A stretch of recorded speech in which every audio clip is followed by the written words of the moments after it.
We have all seen at least one sad ending in our lifetime, unless you were born yesterday. Maybe that sad ending came from a movie, a TV show, an animation, or a game, but it doesn't really matter where it came from because you always get that same feeling deep inside. A feeling of emptiness and sadness that is further intensified if that ending felt satisfying. But what do I mean by satisfying? Well, I would classify a sad satisfying ending as an ending that manages to close off all of the questions or suspicions the audience might have, while at the same time making you feel as if someone has been chopping onions near your monitor. These sad and satisfying endings are my favorite type of ending, and I want to talk about them today by going over a game and an animated TV show. But before I get to talking about them, I want to further elaborate on what makes an ending satisfying by talking about unsatisfying endings. I think a prime example of an unsatisfying and potentially sad ending is Mass Effect 3's ending. I know, nearly everyone knows about this, but I want to talk about it. Mass Effect 3's story revolves around the Crucible. Without getting too much into the lore, the Crucible is an ancient superweapon of sorts built by the Protheans, who are ancient aliens. This superweapon is meant to be used against the Reapers, who are a mechanical race of sentient aliens that come every 50,000 years to harvest all sentient life in the galaxy. There is one big problem, however. The Crucible isn't finished. So while the Alliance, a group made up of multiple alien races, works to finish the Crucible, Commander Shepard is tasked with recruiting support from all of the important alien races, while fighting the Reapers and an evil paramilitary human group named Cerberus at the same time. Fast forwarding to the end, you defeat Cerberus and launch an attack against the Reapers, rushing to Earth to warp into the Citadel. So far, so good. The build up to the final 20 minutes of the mission is amazing, running down towards the beam, getting directly hit by a Reaper, but then it goes wrong. You woke up, kill the elusive man, or talk to him so much he wants to kill himself, then you pass out and are taken to the Crucible where every choice you have ever made in the entire trilogy falls flat. They didn't even matter. You have three choices: Synthesis, Control, and Destroy. Every ending plays out roughly the same with some very minor variations, and you don't even get to see the fruits of your labor. And the ending creates even more questions. A lot of people call the ending a Deus Ex Machina, but that phrase has been so overused that I don't even feel comfortable commenting on anything by saying it. I don't want to repeat myself, but to end this segment I feel the need to summarize everything I've said shortly. An unsatisfying ending is one that doesn't answer any questions or opens up even more questions. It does not resolve any character arcs if they were in progress, doesn't show what has happened, which is mainly a problem for RPG games like Mass Effect where you would want to see where your choices have led you, and finally, it makes use of boring tropes such as Deus Ex Machinas. Not that tropes automatically make things bad, but rather overusing them or making them too apparent. Now that you've seen what an unsatisfying ending looks like, it is time to get into satisfying sad endings. I've chosen sad endings because satisfying sad endings are perhaps the hardest endings to successfully pull off, needing to leave the audience both satisfied with what they have just watched, and saddened at what has just happened at the very end, and also because they are my favorite ending type. That is why I will be providing two examples, starting with a third-person stealth game from 2004. Metal Gear Solid 3, Snake Eater. Snake Eater is my favorite Metal Gear Solid game out of all 5 of them.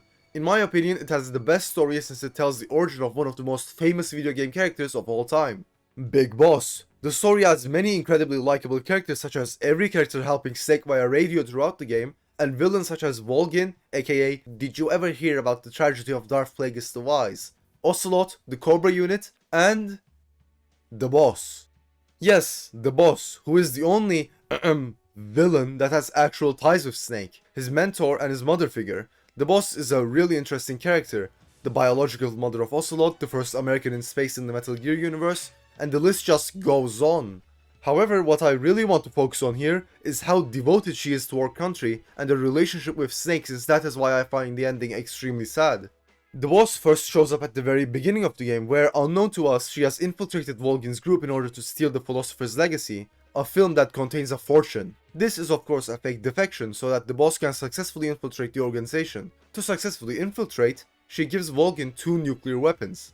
But, unpredictably, Volgin actually uses them, so now the US has to make it look like she has actually defected in order to prevent World War III. And they have to send Naked Snake, aka Big Boss, to destroy the nuclear tank, the Shagohod, and kill the Boss. It is hard to describe the emotional weight of Metal Gear Solid 3's story. It is better played, not told. However, I will do my best to explain the ending. At the end of the game, after you've slain Volgin and almost all of the Cobra unit, those being the Fear, the Pain, the End, the Fury, and the Sorrow, You escort a character named Eva to a wig, where Snake gets the feeling that the boss is nearby. He walks over to a field littered with flowers, but then another nuke explodes. The boss has used the last nuke to destroy the headquarters of Volgin and his army.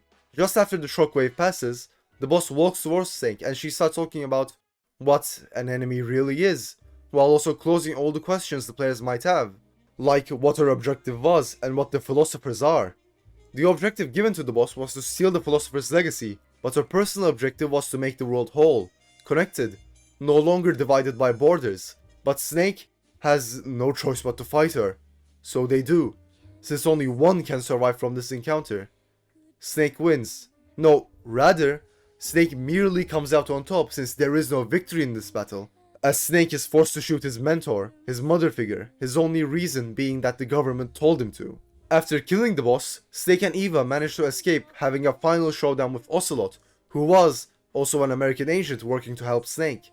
Going back home, Snake and Eva spend the night together, only for Eva to abruptly leave early in the morning, only leaving Snake a tape explaining everything. She was a Chinese spy after the philosopher's legacy. She steals a fake, not knowing it wasn't real. However, there is more. In the tape, she explains more about the boss. The boss sacrificed everything, knowing what would happen in order to help her country get only some money. However, after Volgin nuked the research facility, she wasn't allowed to come back. Her country turned their back on her to prevent World War III, not allowing her to commit suicide, but only allowing her to die at the hands of her student, Snake.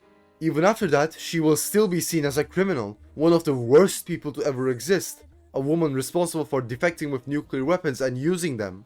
All of this explanation given by Eva leads to this scene. Everything she did for her country.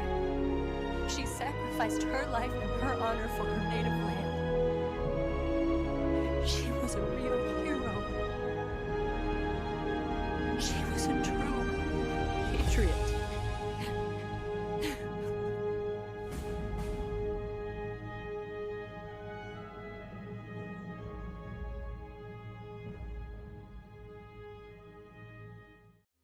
This ending is amazing in every way.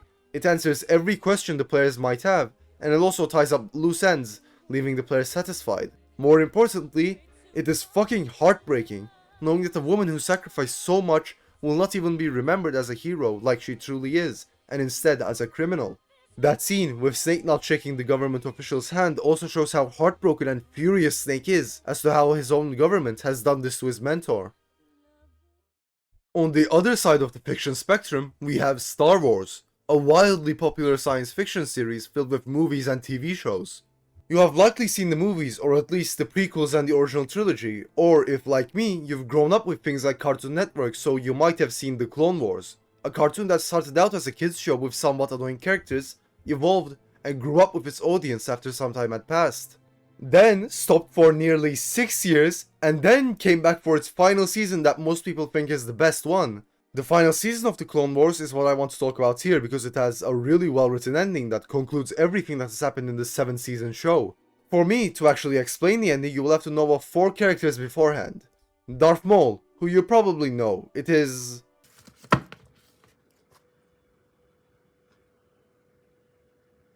this guy.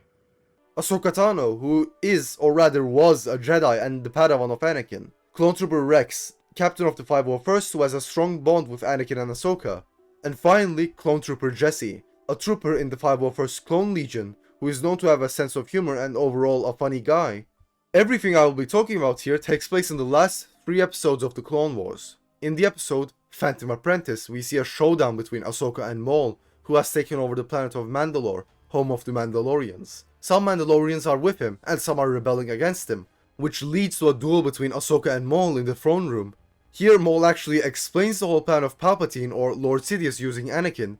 However, Ahsoka just says, "You lie," leading to a fight which ends with Maul being captured. The next episode, Shattered, starts with the Jedi talking to each other, where Mace Windu says that the Chancellor is surrounded by the dark side of the Force, before Ahsoka walks into the call, where she learns that General Grievous has been located on the planet of Utapau. After the call, they put Maul in the Venator-class ship's prison and board it. Now aboard the spaceship, Ahsoka says how Jedi should be keepers of the peace, however she has been nothing but a soldier to Rex.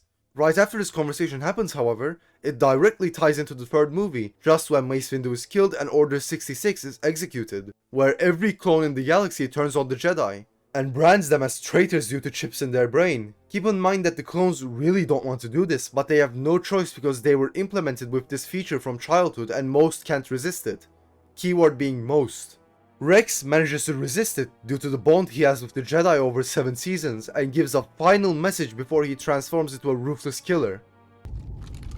No. I'll do it. Rex, what's happening? Stay back! Find him. Find him. Fives. Find him! Fives appears earlier in the Clone Wars, where he found the true purpose of the chips embedded within the clones. He then tried to tell Anakin and Rex but was shot down before completely finishing his explanation. Rex, in his final moments of lucidity, tells Ahsoka to look at Fives' report to understand what's happening and to hopefully save them. This is one of the main reasons why I love this scene. It actually manages to humanize the clones, since the movies didn't really do enough justice to how human clones really are, despite being grown in a lab. After Ahsoka manages to escape, she heads to Maul's cell and frees him in order to create a distraction. Here, Maul realizes that this was all Lord Sidious's plan and does the thing he always does, speaking while chuckling.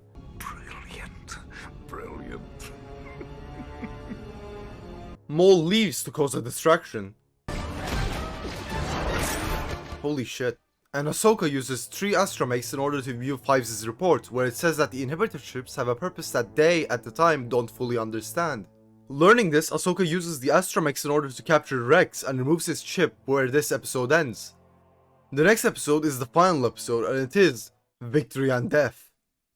That's a really good name actually, congrats. And not only congrats on that, because in this episode, after Ahsoka and Rex manage to fight off a few clone troopers before deciding to take a shuttle to escape, we get this scene of Maul just tearing down the hyperdrive generators, which has been animated beautifully. The lighting is just amazing in this scene, and you can tell that the animators really put their souls into animating and lighting this scene. The ship obviously comes out of hyperspace, the dimension ships use in Star Wars in order to essentially fast travel, and it disengages right in front of a moon. When Rex and Ahsoka get to the hangar, we see that the clones are already there for them. However, Ahsoka doesn't want to kill any clone troopers because they are still clones. This leads them to forming a plan where Rex stalls for time and the droids operate the platforms that the troopers are standing on. I just want to point out something about this scene before moving on that I found pretty sad.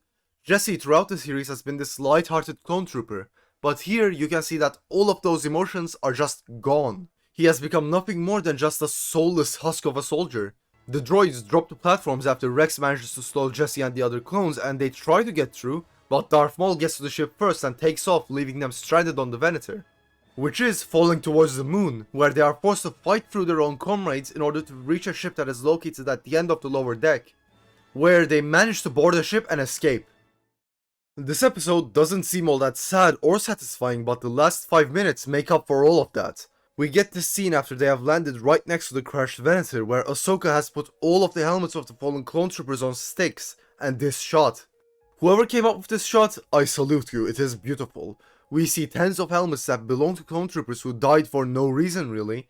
They didn't want to do what they did, but they had no choice, since their minds were taken over by the chip. This wouldn't be so sad if the entire series didn't spend all of the 7 seasons and over 10 years humanizing these clones, making them seem identical to a normal person and giving most of them unique personalities. This scene ends with Ahsoka dropping her lightsabers, signifying the end of an era. It isn't over yet though, since the scene then transitions to a time where the Empire has been established and we see Vader walking up to the wreckage, picking up and igniting his former Padawan's lightsaber before walking off, his reflection only being shown on a cracked helmet that belonged to one of Ahsoka's clone troopers, before it cuts to the credits. 2 things I really like besides the obvious ending is how the music doesn't change during the credits like it usually does. It keeps repeating the same somber notes, and secondly it ties in the Clone Wars with the films in a way that it leaves the audience satisfied with what they have seen. First in the Order 66 scene, then in the scene where Vader stumbles upon his old Padawan's lightsaber. These were just 2 of my favorite satisfying sad endings. One from one of my favorite games, and one from one of my favorite TV shows. Thanks for watching, and if you enjoyed the video I would really appreciate if you could subscribe. Goodbye.